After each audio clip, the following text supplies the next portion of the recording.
Judge Cheeks, I see you're quite a prolific writer, and you say I heard you answer Senator Durbin's question. You said you don't take a position in these articles? I said I tried not to take a position in most of my articles. Well, you didn't succeed.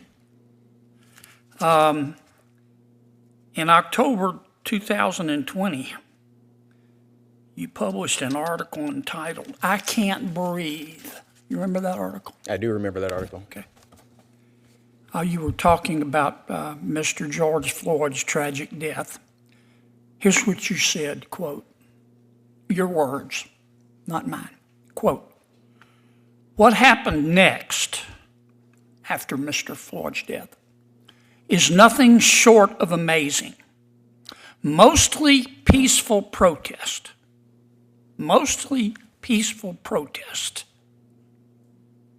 broke out almost immediately in Minneapolis, and the use of excessive force by police officers became the villain in a sea of protesters," end quote. Did I read that accurately? That sounds correct, yes, Senator. All right, and then in October of 2019, you wrote an article entitled "Raising Responsibility, a Concerned Parent's Perspective." You remember that? I do remember that, yes. Did you take a position in that article? I recall my position being talking about how am I going to address issues with my children. So you did take positions, unlike what you told Senator Durbin. What I told Senator Durbin that I try not to take positions. Okay. Well, I want to read you from your article. Quote, your words, not mine. "Needless to say, I have a guarded opinion about the police.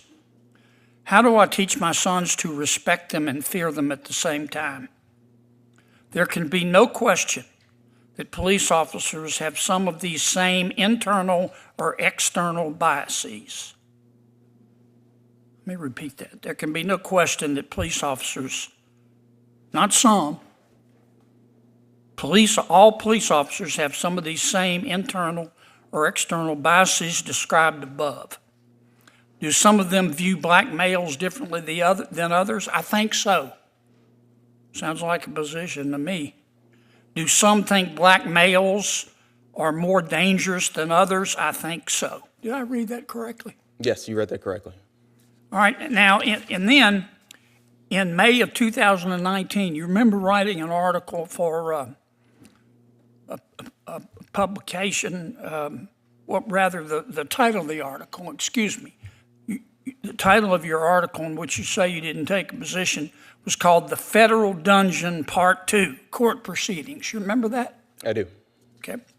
And you were talking about, it was then under President Trump, not President Biden, the Department of Justice then had a zero tolerance for illegal entry into the United States, because that, of course, is the law.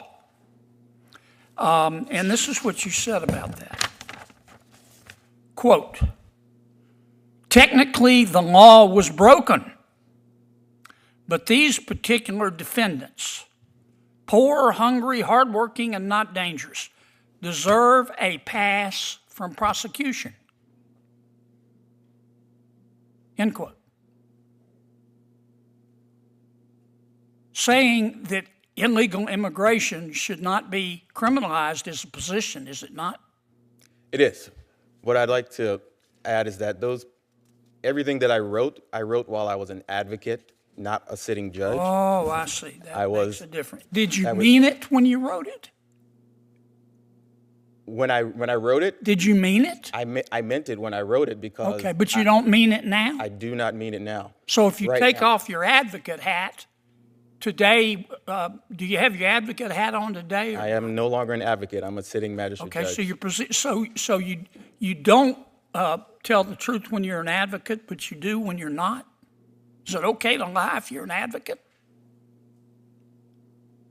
I don't follow the question. I think it's pretty clear, and I think you follow it.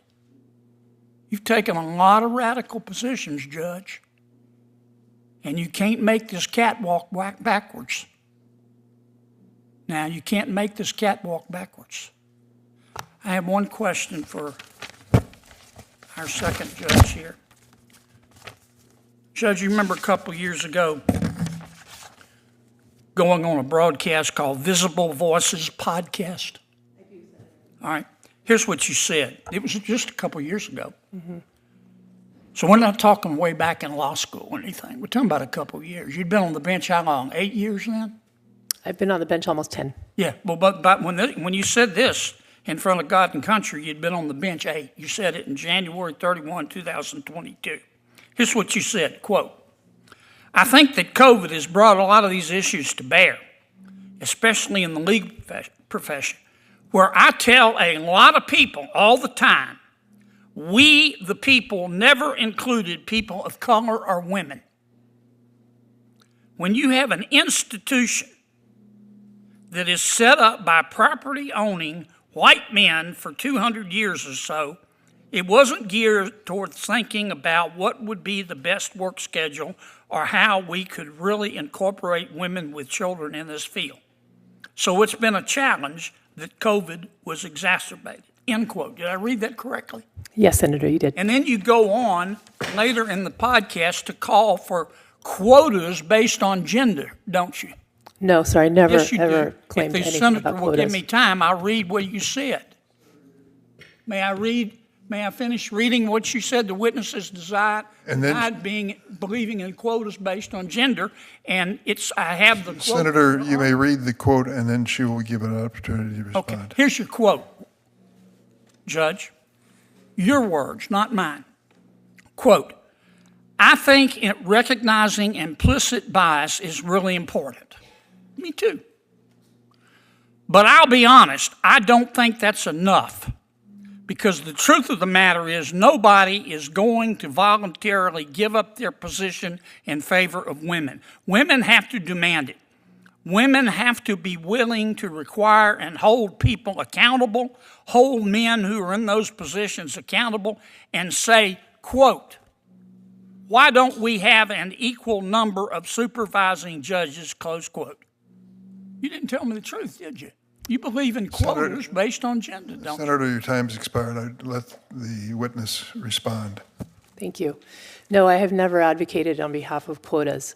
I think it's undisputed that at the time. What was this? Please. I just read it. Continue I think your at the time that the Constitution was written, there is no question that it did not include women, and it did not include people of color in the definition of we the people. We, as women and people of color, have only recently been able to be judges or jurors or politicians. But the systems that were created when I was excluded and when people of color were excluded continue.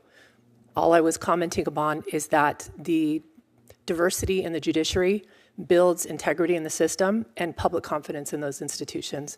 I never mentioned anything about quota. Thank you. Good try, Judge. Senator Butler. Good try. Good try.